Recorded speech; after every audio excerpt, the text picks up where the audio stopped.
Welcome to the Ray Hanania Radio Show, brought to you by the U.S. Arab Radio Network and sponsored by Arab News, the leading English language newspaper in the Middle East at arabnews.com. I'm Ray Hanania, your host. It is Thursday, September 12, 2024. This season, the show focuses on the U.S. presidential elections, the battle between the major party candidates, and the recent debate. Who do Arabs and Muslims support in the presidential election and why? These are all issues we'll address and try to answer. I have four guests today who will help us evaluate the debate that took place between Kamala Harris and former President Donald Trump on Tuesday, September 10th. First up is Joseph Haboush, the Washington correspondent for Arabiya English, covering U.S. foreign policy and national security from the State Department and Pentagon. He previously worked for the Daily Star and the Telegraph while based in Beirut and was a non-resident scholar at the Washington-based Middle East Institute think tank. Second is Amal Mudallali, a consultant on international affairs and former ambassador to the United Nations and a former journalist also. Third is Joyce Karam, who is the senior news editor at Al Monitor and a journalist with decades of experience covering the Middle East, U.S. foreign policy, and international affairs. She authors Al Monitor's weekly China Middle East briefing newsletter and serves as a professor of political science at George Washington University. And finally, our fourth guest is Faraz Maqsad, a senior fellow at the Middle East Institute for Strategic Outreach and founder of Global Policy Association, adjunct, and also an adjunct professor at George Washington University. The show is broadcast live every Thursday at 5 p.m. on WNZK AM 690 radio and rebroadcast on Mondays the following week at 5 p.m. in Michigan. It is also available online at arabnews.com/Ray Radio Show. Get more information on myself, Ray Hanania, at arabnews.com or at my personal website at hanania.com. We'll be right back with our first guest. ArabNews.com, bringing you breaking news from across the Middle East and the latest on Arabs in America. Get inside the latest headlines with expert analysis and insights at ArabNews.com. Join over 5 million Facebook fans and over 10 million monthly readers. ArabNews.com, news that matters to you. And now we're back, and I want to welcome my first guest, Joseph Haboush, who is the Washington correspondent for Arabiya English, covering U.S. foreign policy and national security from the State Department and the Pentagon. He previously worked for the Daily Star and the Telegraph while based in Beirut and was a non-resident scholar at the Washington-based Middle East Institute think tank. Joseph, thank you so much for joining us. Ray, thanks for having me. So the debate last night, this would be Tuesday night. We're broadcasting Thursday night, so a couple days ago for the standpoint of radio listeners. Overall, what did any candidate, in your opinion, quote unquote, win or have the edge in the debate? How did you view it from that perspective?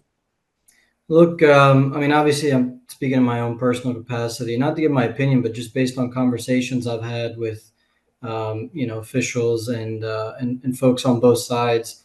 It seemed like the overarching theme was that it was a wash, if you will, kind of a 50-50.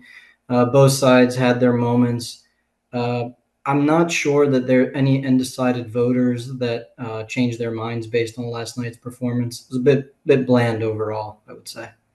Yeah, I think that impression came across pretty strongly. Were there any top issues or big issues between them that really helped listeners understand what was going on or what some of the topics were? Was there any clarity in the issues? If you look at either one of them, what did they grab onto? Yeah, I was a bit surprised that they didn't delve into more policy related issues, more detail on what either side would want to do. It was more, I would say, fear mongering, both sides accusing the other or trying to portray the other as a threat to any future of the United States, be it democracy or other issues that they were both accusing one another of. But like I said, I was a bit surprised on that front. There wasn't much much more, that was said last night, or given to the audience that they didn't already know.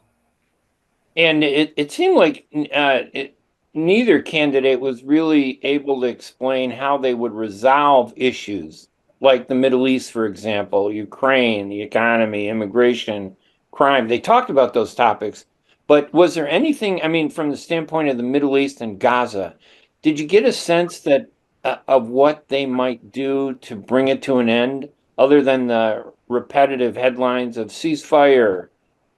Stop the killings. Was there any plan that came out from either candidate?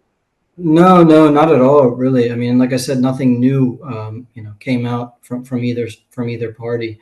I won't say that I was surprised that the Middle East wasn't as big of an issue because, to a domestic to the U.S. voter, unfortunately, foreign policy is not really a priority when it comes to election day.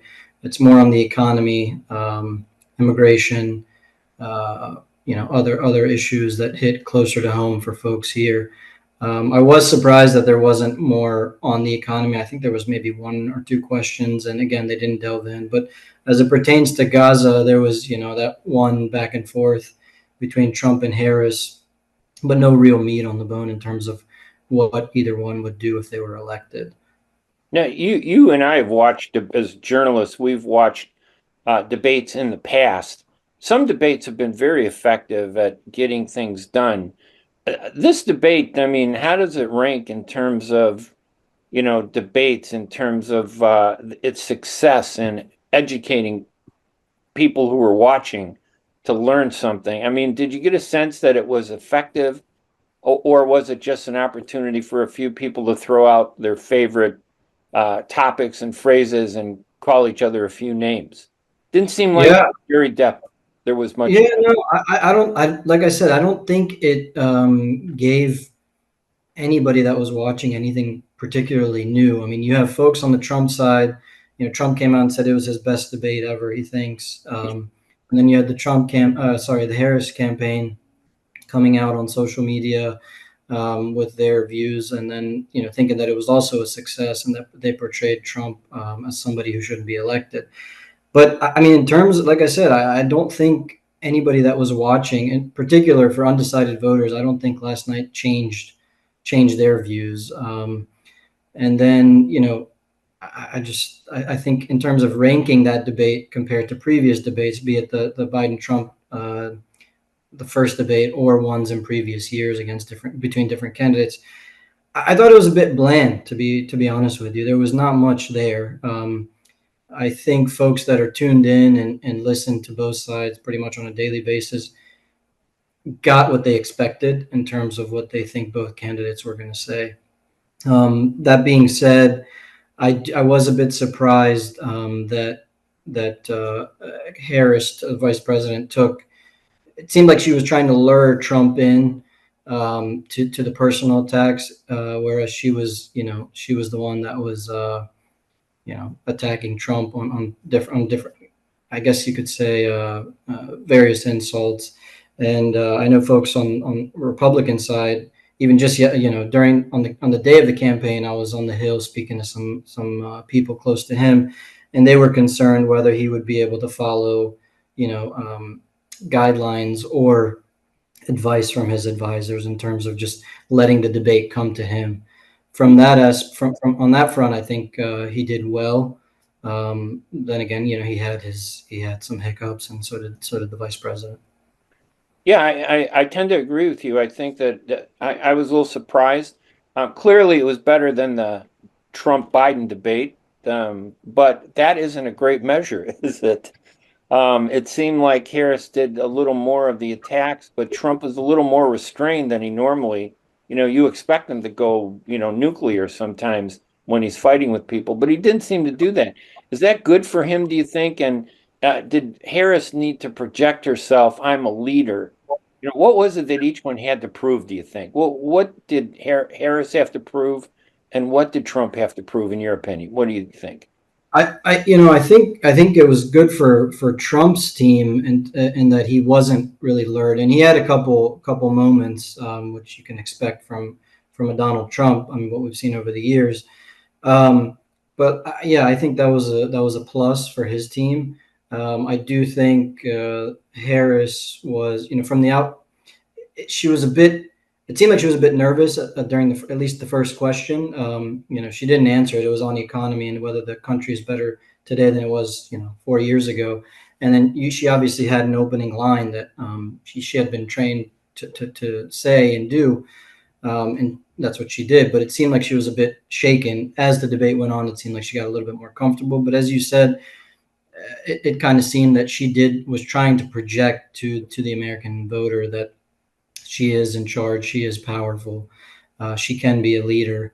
And throughout the debate, if you notice, she kept looking at Trump as she was speaking. I didn't, maybe he did, but I didn't see him, look at her throughout the entire debate. He kind of just kept looking straight either at the moderators or at the time. So overall, like I said, I mean, on both sides, they're going to look at it as a win.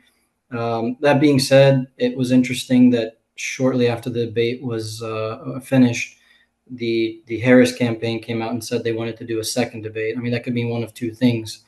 For some folks that I've spoken to, they think that she wasn't able to capitalize on the chance or the opportunity to bring Donald Trump in, lure him into kind of a mudslinging battle for personal insults. So she go ahead. Sorry. No, and I think earlier I was watching clips of Trump after when he was speaking to reporters. It seems like his team is obviously contemplating whether or not they're going to go for that. I don't know if it's a third debate because they have a second one scheduled. Yeah, it seemed like from Harris's perspective, her supporters, they go, "Oh, she did okay. She stood up to the guy. She didn't fumble. She's not weak. Maybe we should have another debate, but we didn't take him down. So maybe they want another debate to take him down or try to take him down now that they're confident that she could stand up to him during 2 hours." It seemed like that was the only thing that was proven. She could stand up to him, but beyond that, I didn't see much.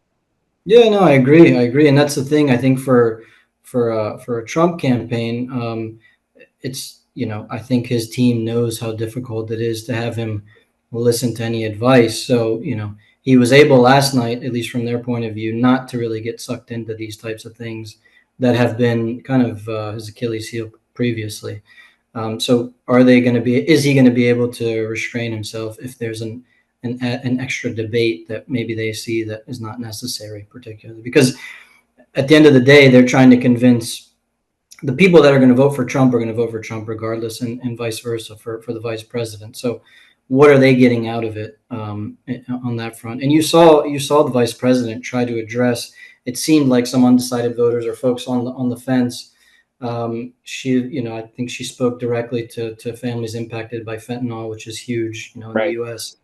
And so that was interesting. But like I said, I think they're looking at it from a Harris campaign that we didn't really did all right, not great. Right. And then for a Trump campaign, what's the added value of another? What more voters are we going to be able to bring on our side is what I think they're thinking. And clearly, it didn't sound like anybody really made a strong effort, although I think Harris did, to talk to Arab, Muslim, and pro-Palestinian voters who are going to be a significant voting bloc in these swing states that she needs. Did she go far enough, do you think, to win them over, or did she just give them the basics without sub?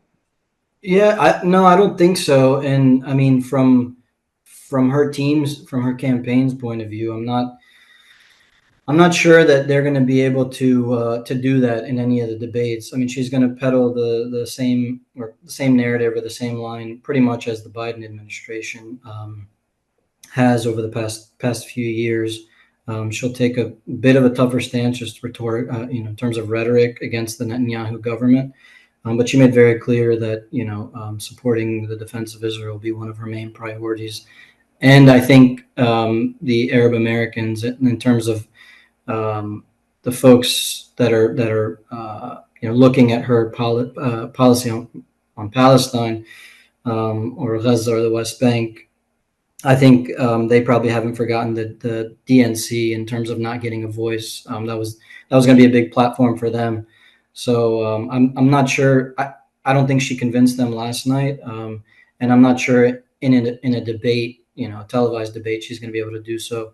If she's going to be able to do that, I think she'll have to do more outreach in terms of at the grassroots level, or even her going out to these communities, which will be interesting. I mean, we've got just over 50 days, I think, until the election.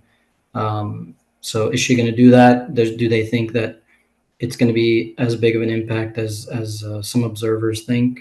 Remains to be seen. Joseph Haboush, Washington correspondent for Arabiya English. Thank you so much for joining us on our radio here at U.S. Radio Network to talk about the presidential debate. Right. Thanks a lot. Look forward to speaking soon. Life for Relief and Development has now been rated as one of the best charities for humanitarian aid. Life's humanitarian projects span the globe, and Life is celebrating its 30th anniversary of providing essential life-saving aid to people and communities in 36 countries, regardless of race, color, religion, or cultural background. Where there is life, there is hope. And when disaster occurs here or around the world, including being one of the first responders to the Turkey-Syria earthquake crisis, Life for Relief and Development rushes in to provide food, medical aid, and shelter to those in need. We are looking to help the earthquake victims, and we take 0% overhead on emergency donations. So please help improve these efforts. Learn more about our involvement to help the helpless and bring hope where it's needed most, and make your tax-deductible donation to Life for Relief and Development now at lifeusa.org or call 248-424-7493. That's 248-424-7493. Hey, Michigan, let's think beyond the sink and learn where the water your family drinks every day comes from. Private wells and public water supplies allow homes across Michigan to draw water from different sources, like lakes, rivers, and groundwater. Tap into the facts about your home's water source and learn about your home's water quality to protect your family's health. Visit michigan.gov/care for MI drinking water. A message from the Michigan Department of Health and Human Services. And welcome back, everybody. This is Ray Hanania on the Ray Hanania Radio Show, broadcasting in Michigan, Thursday, September 12th. My next guest is someone I really enjoy talking to. She's always been gracious to talk to Arab News and address the issues with us. Ambassador Amal Mudallali. She is a consultant on international affairs and a former ambassador to the United Nations and a former journalist, but you still carry the title ambassador. You earned it. You get that in your title, though. Amal, thank you so much for joining us on the radio show today. Thank you. It's always a pleasure to see you and talk to you, Ray. Thank you. Thank you. So the debate yesterday, and for our listeners, this is Thursday. We're talking about the debate that was Tuesday night. The debate, what did you make of the debate? Did anybody win? Did anybody get the better of each other? What was achieved, do you think, from your perspective? What did you get out of it? The most important thing about this debate last night is that it really put Harris on a different level, because she came to the debate, everybody worried that she might not do well because he has better experience in debates. He's debated before many times, and she came without much experience in debates. But she was very good in framing the issues. She was very good in putting him on the back foot. She was very good in taking the initiative from him and putting him on the defensive. And she defined herself for the American public, especially for swing voters, those people who are still not decided, and they still look at both sides to see where they should go, which place fits them and their policies. She came with a plan. He came with the same old Trump book. He did not bring anything new. He was attacking. He started strong, but then he went down. And she came with a strategy of baiting him, and as everybody is saying, she got under his skin. She was very good at provoking him, and he took that. And he should have done it. He should have known better than doing that. Saying all of that, this does not mean that this really changes the trajectory of this campaign so far that much, because we know that the Trump supporters are going to stay the Trump supporters, and the Democratic supporters are going to stay behind her. The question now is, where are these people who are in the middle, the small minority who are going to decide the elections? And whether this debate changed their mind or not, it's something we have to see when the polls come out. But last night was a good night for Harris, and she put herself in a different light yesterday, and in a different place with the American voters and with the world at large, because the world saw that she's ready really for prime time to be a president. So the debate really wasn't so much about the issues, but rather Harris, who is kind of a new commodity. We've seen her, but never really seen her at the forefront in a fight or a debate. This proves she could handle it. Yes. And that gives her some strength in moving forward. Maybe that's why she's now asking for a second debate. Yes, absolutely. The sad thing about this debate is what you were saying, Ray, and everybody is saying, oh, she proved herself, she can be a president, and she can have a good debate and strong debate. But this is where we are now in American politics. Yeah. I mean, where are the days where these candidates come and they debate and they argue the issues and they bring so much to the table that people understand what people are standing for, what these candidates are bringing, what kind of vision for the country and stuff like that. So yesterday she brought some of that when she talked about her plans, and he didn't.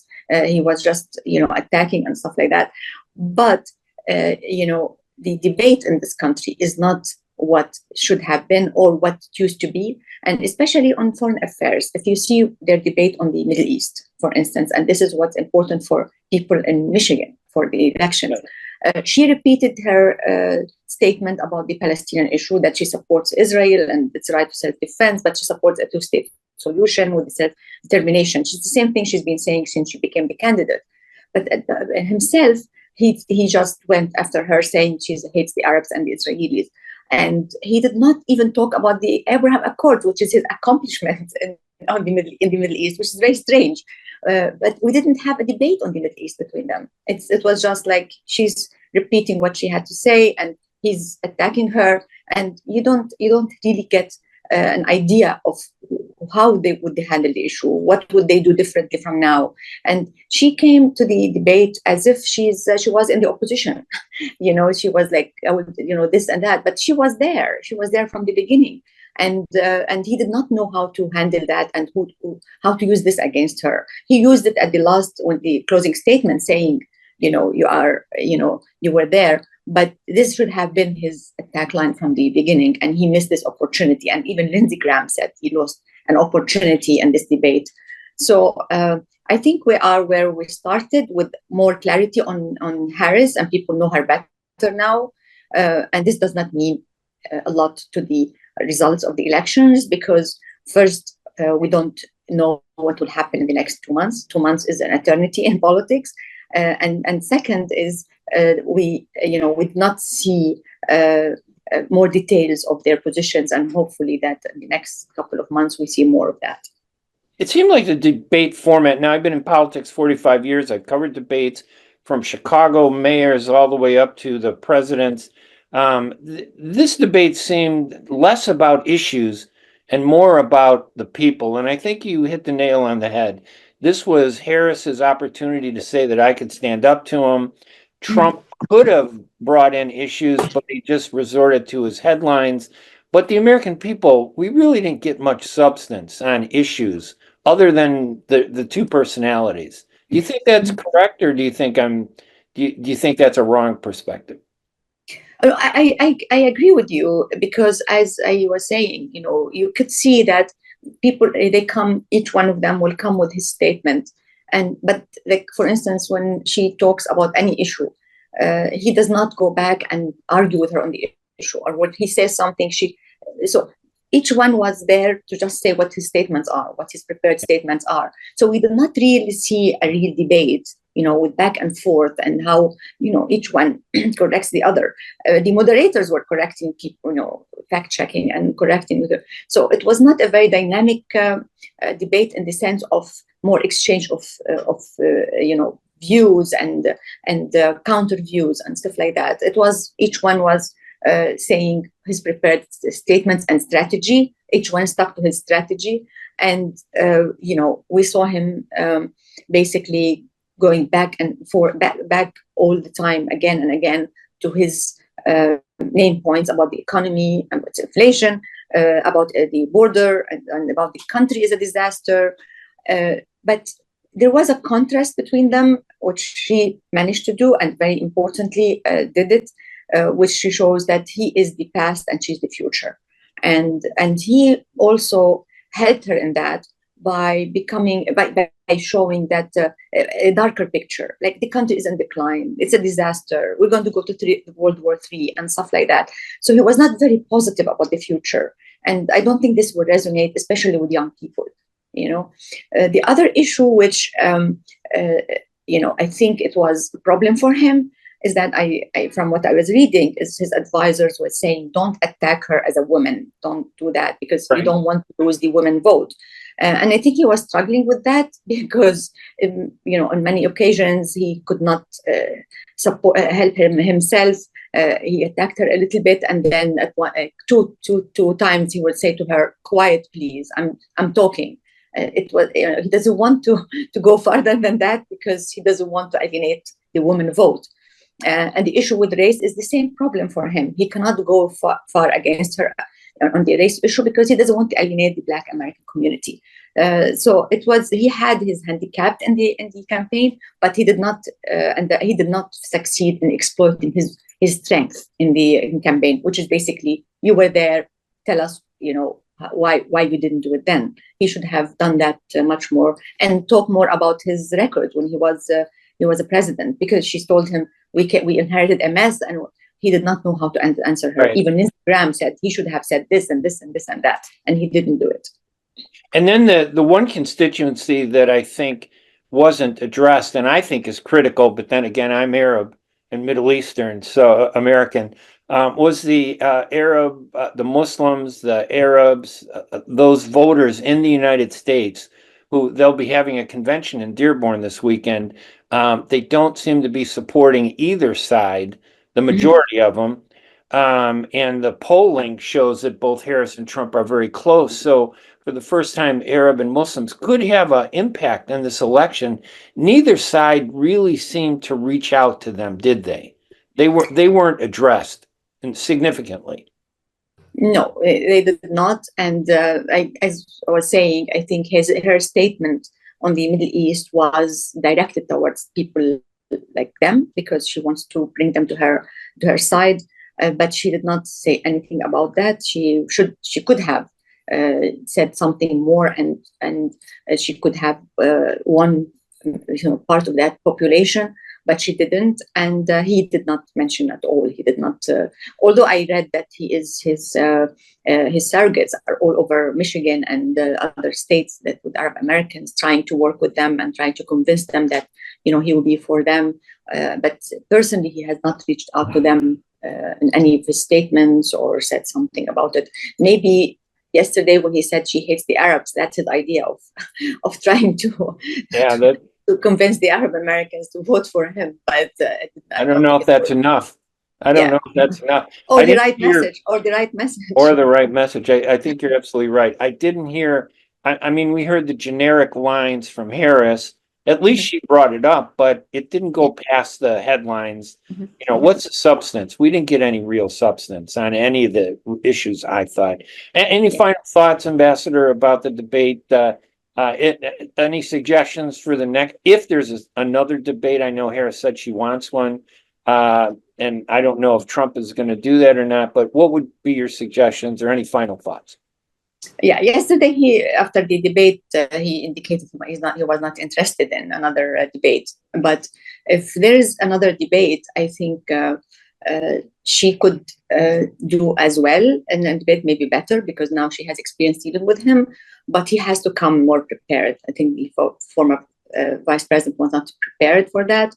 But as I told you before, I don't think this is going to tell us a lot about the result of the elections, because each constituency is bogged down and very defensive and supportive of their candidate.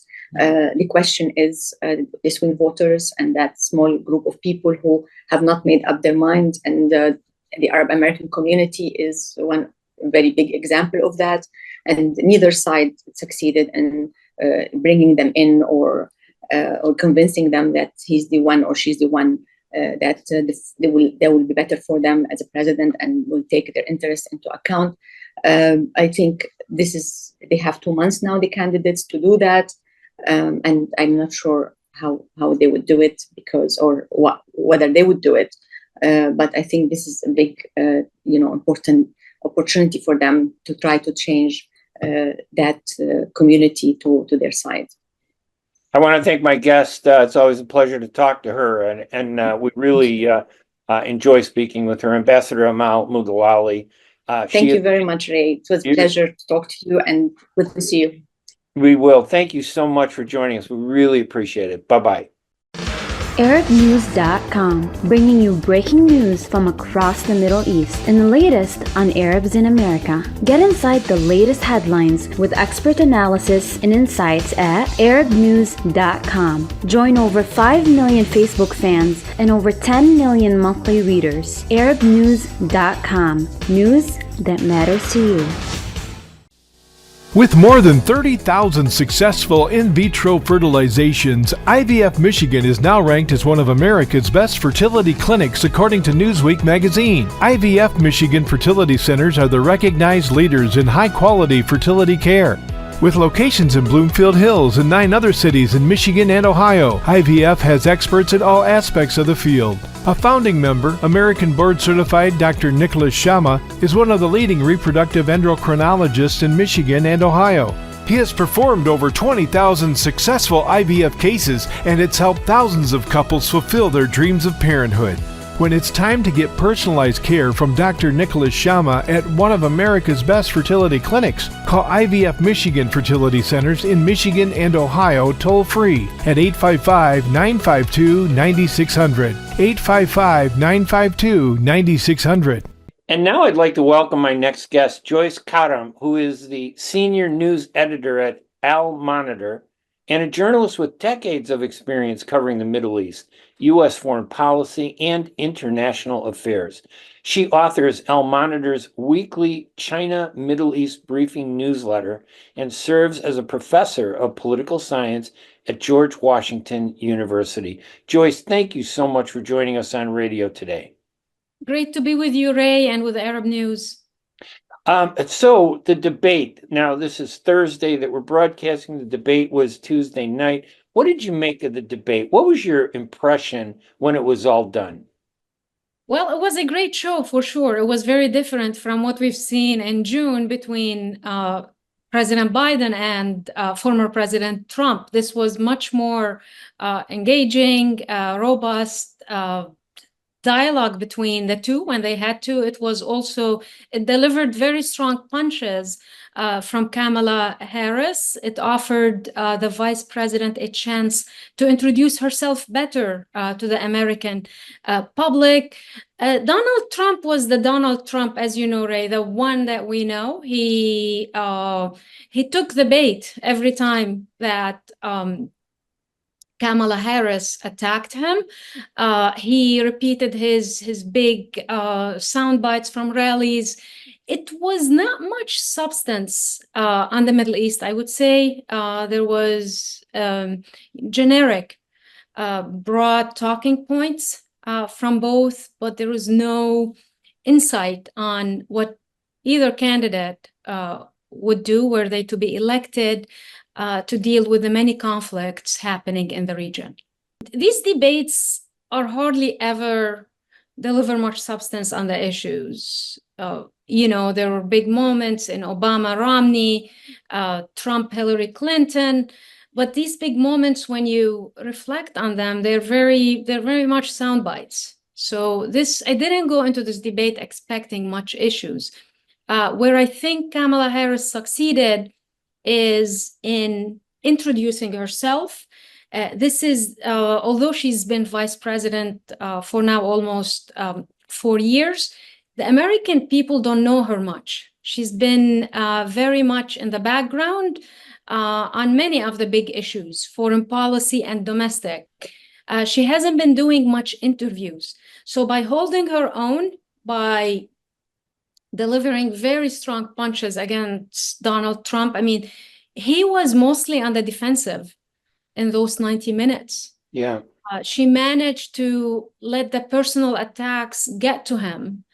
And I thought, you know, as somebody who covered Trump Biden and Trump Hillary, she managed to actually get under Donald Trump's skin in a way that neither Clinton nor Obama nor Biden were able to do. And that alone, I think, is a success for her at what she needs to be doing now. Does it move the race? Does it change the mind of undecided and independents?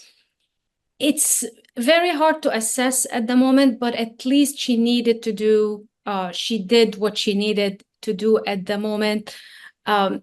For him, he walked into this debate with a very tight race. He needed to address issues on economy, on foreign policy, to assure the American public that he's different from the one who left office in 2020 when it comes to January 6th, when it comes to relations with Russia. I'm not sure he was able to do that.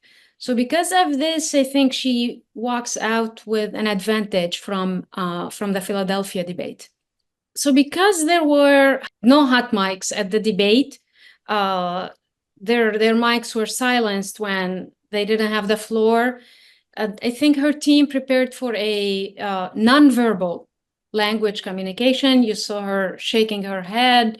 You saw her laughing at times, but I think that delivered the message across in a way, what are you talking about, without engaging him, without going into a verbal spat with him.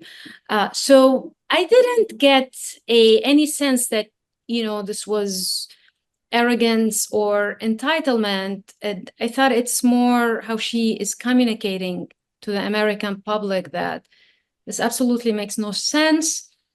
And Donald Trump could have done that. I thought he looked a little bit, he was looking down the camera most of the time. He didn't look at her even much. And from the very first minute, I mean, I was really surprised to see it.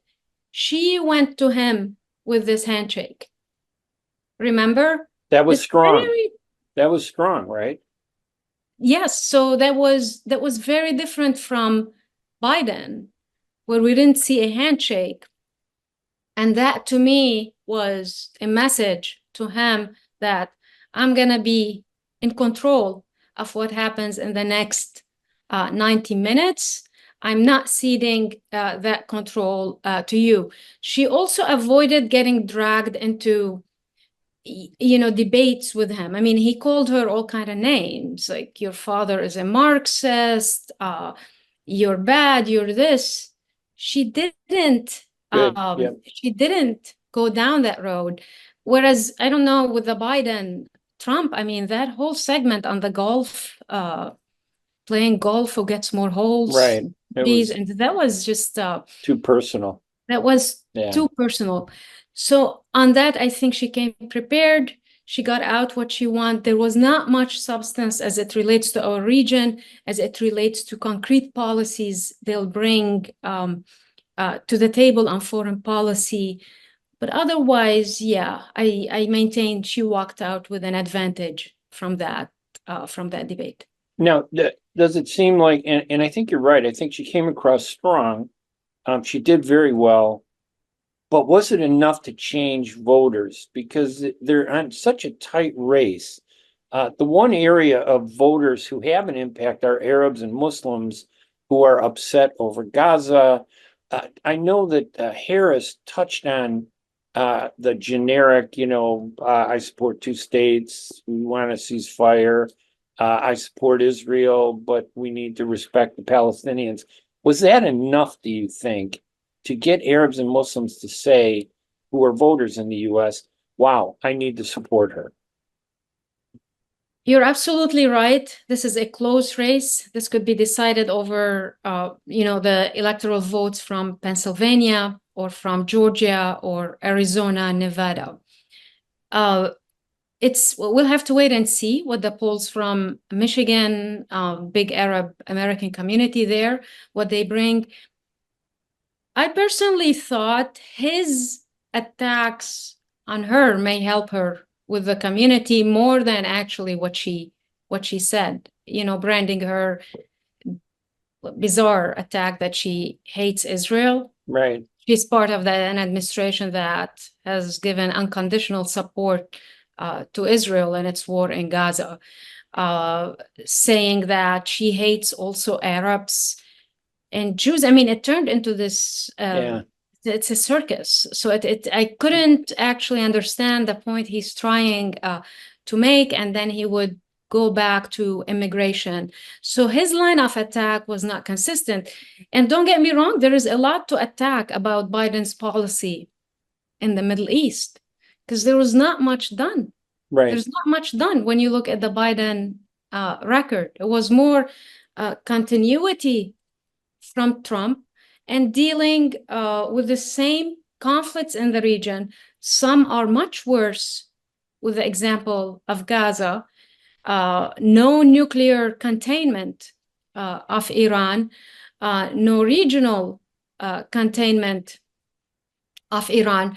So there is not much from the Biden administration to brag about when it comes to the Middle East. And I think this is an opportunity that Donald Trump could have capitalized on. Instead, he went on this rant that she hates Arabs, the Jews, and all of that. It just made no sense. Yeah, I agree. And do you think, I know at first people were uncertain about whether there'd be another debate. First of all, it sounds like Harris has said she wants a second debate. Trump is suggesting maybe not. But are these debates even of any impact anymore in terms of issues?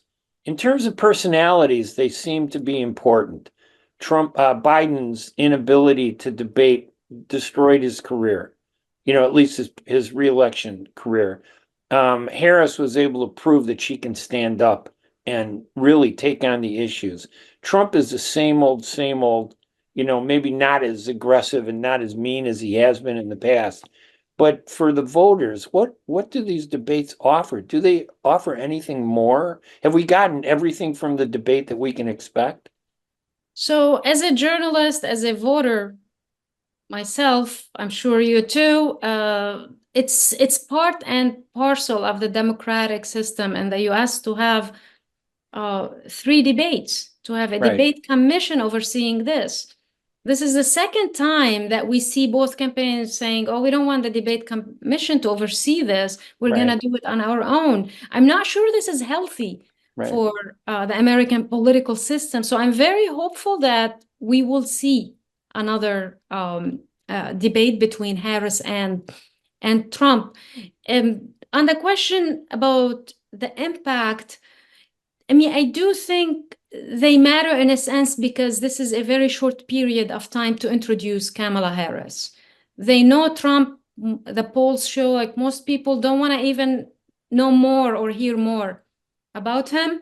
That's different when it comes to her. I think I saw a poll on CNN yesterday that 48% of undecided, they want to hear more from her. So whether that comes in interviews that she gives to the media, delivers speeches on foreign policy, on otherwise, remains to be seen. But I think it would be very beneficial for the American political system, for the voters to hear more, to see these people go at each other on stage and to hear more on the issues. Any final thoughts at all about the debate? Anything we didn't touch on that you think is important to point out? I think it's important to remember that this is a very close election, that it's important to remember that the projections and the predictors have been wrong before, could be wrong again. We really don't know what could happen. There could be many surprises to come. And it's also very important to remind our audience in the Middle East that while the Gaza war is important, it's not going to be the deciding factor for many voters in the United States of America. You have the issue of inflation. You have the issue of reproductive rights, LGBT rights. You have the issue, fracking that came up yesterday. So in certain cases, it's very localized. It's very domestic. And these would be the issues that would decide the election, less so foreign policy, whether it's the Israeli-Palestinian conflict or the Ukraine war. All right, my guest, Joyce Karam. Thank you, Joyce. It's such a pleasure to have you on the show. Again, we so appreciate your insights. Thank you, Ray. Hopefully next time in person. Take care. That would be great. Thank you. ArabNews.com, bringing you breaking news from across the Middle East and the latest on Arabs in America. Get inside the latest headlines with expert analysis and insights at ArabNews.com. Join over 5 million Facebook fans and over 10 million monthly readers. ArabNews.com, news that matters to you. As the weather gets colder, it's a good idea to layer up with scarves, hats, and mittens. Another layer of protection this season is to get your flu and COVID-19 vaccines. You can get both vaccines at the same time. Talk to your healthcare provider or learn more at michigan.gov/COVID-flu-RSV and layer up for some added peace of mind. A message from the Michigan Department of Health and Human Services. And now I want to welcome my guest, Faraz Miqsad, who is the Senior Fellow and Senior Director for Strategic Outreach at MEI. He's also founder of the Global Policy Associates and Adjunct Professor at George Washington University. Faraz, thank you so much for joining us on the radio show. Good to be with you, Ray. So the debate, this was the first time that Kamala Harris and Donald Trump met. It was a 2-hour-long debate. I'm not sure if they really dug deep into issues, but there was some benefit for each, I think. What do you think of the debate itself? Was it substantive? Did they get into issues? And how did it impact each of the two candidates, do you think? Yeah, absolutely right. Listen, I mean, this was long on style and very short on substance. It's very clear to all. Despite the questions being asked, the moderators from ABC News doing a great job. The candidates chose to deflect and answer what they wanted to answer. I think there was some effort on behalf of Kamala Harris to showcase that her vision is forward-looking rather than trying to relitigate the past. She did try to talk about some issues having to do with her economic program, particularly having to do with taxes and incentives and whatnot. But really, this was not a debate that focused on the substance of the issues. It was much more stylistic and who came across as more presidential. And do you think Kamala Harris presented herself as, I'm not just a vice president that was in the background for 3.5 years. I am now a strong personality and strong candidate. Do you think she achieved that goal that she was trying to define? Well, I mean, that was the mission, right? It's probably surprising to some of our listeners, perhaps, that Kamala Harris remains relatively unknown, despite being a vice president for the past 4 years, because the president tends to steal the limelight. So this was a sort of mission one for her, is to introduce herself to a much broader segment of the American people and to come across as being very capable of taking the mantle and delivering on the job. And I think she did well at that. She came in very confident from the get-go, went straight up to Donald Trump, put her hand out, made sure that there's a handshake, introduced herself. We all know that he has a history of purposely perhaps mispronouncing her name, and also finished very strong at the end, not only with kind of her key message directly to the American viewer, but also right immediately challenging Donald Trump for another debate. So she wanted to come across as confident and capable to put Donald Trump on his back foot. And I think in many circumstances, in many segments of that debate, she succeeded. And for Donald Trump, was there any benefit for him? It seemed like a rehash of a lot of the points he's made, before, and now he's up against a new rival from the Democratic Party. Did he score any points at all, or did he kind of lose balance a little bit? What do you think? Yeah, I mean, I think let's be fair. I think she had a leg up from the get-go in the sense that she was starting with a clean slate. She was a relative unknown compared to him. He was already coming out on the back of a very successful debate against President Biden, largely because President Biden had performed so poorly. So the benchmark for him in terms of people's expectations was higher. He didn't live up to that expectations, I think, largely. Kamala Harris is not the perfect candidate. Far from it. She's vulnerable on several issues. Afghanistan comes to mind, the border for sure, economy and the inflation. So he had plenty of opportunities to take the fight to Kamala Harris and land these punches. I didn't feel that he landed those punches. In fact, she was pretty much able to run the script and put him on the defensive. She knew, I mean, it was clearly a strategy of the campaign to come in and try to get under Donald Trump's skin, questioning his ability to draw a crowd and things of that sort. And you could see that worked. Yeah. And did any issues stand out before we talk about the Middle East? Any of the domestic issues? It didn't seem like this debate, and I think maybe most of the debates over the last few elections have not really been about issues. I remember 20 years ago when they had a debate, they'd actually themed the debate. This debate would be on economics. This debate would be on foreign policy. This debate would be on whatever. It seems that today's debates are more about personalities. Did they touch on, in substance, any issues? Yeah, absolutely, Ray. I mean, I couldn't agree more with that. And listen, I like to think that I'm relatively young, but I remember those days too. I do remember those focused debates. I think perhaps the one thing that stands out to me is the issues of women's right to choose, women's reproductive rights. I think, in terms of substance, Donald Trump had an argument to make that, that I've now devolved this down to the level of state, and each state will get to figure this out on their own. I think there's an argument to be made there. Again, I think Kamala carried the day with this. She was much more forceful, spoke from the heart, looked straight at the camera, was able to talk about this as an issue of personal freedoms that touches every woman in America, and bring to examples sort of the suffering of women here and there as they try to go and make decisions about their own health. So again, she was much more effective. I did think that this was an issue that perhaps, unlike the other issues, was delved in by both candidates. Both candidates had an opportunity to score points. She was more effective than he was. And from the standpoint of the issues of the Middle East and Gaza, she did speak to it, but it seemed more like headlines, not substance. Trump seemed to use the Middle East as a bludgeon to try to attack her and beat her. From the standpoint of Arab and Muslim voters, and maybe Americans who may consider this Gaza issue important, did this have any impact on swaying voters in terms of going one way or the other?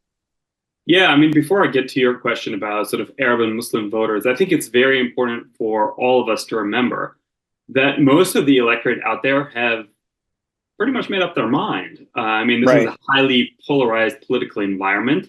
There's a small fraction of independents. Some say it's really going to come down to some 30,000 potential voters in a handful of swing states. So really, when we talk about how well each one of those candidates did and how likely is that to swing the outcome of the election, I think it's really much more useful of an exercise to look about how these 30,000 or so currently undecided voters in these swing states, how are they likely to change their mind based on the debate rather than the national polls. So that being key. Now, amongst those kind of perhaps swing or undecided voters in key states are the Arab American and the Muslim American voters. And on the issue of Gaza, this is a very difficult one for Kamala Harris. We all know that there's a key constituency within the Democratic Party that is very unhappy with the position of the Biden administration, Kamala Harris included, and their inability to force a ceasefire in Gaza. Again, I mean, given the hand that's been dealt, I think that she did a relatively good job emphasizing, on one hand, an issue that she's been often criticized on in terms of questioning her commitment to Israel's security. And so she started out with that, but also very much underscored the right of the Palestinian people to have a state of their own and to determine their own destiny and live with dignity. And that's pretty much as good as she could have played it. Now, Donald Trump took swipes at her and basically saying, she's not a good friend of Israel and even the Arabs hate her. It's expected. I don't know if those landed well. All right. And any final thoughts in terms of, I don't know if you can say who won or lost, or maybe in another aspect, who achieved their goals the most, do you think, out of this debate?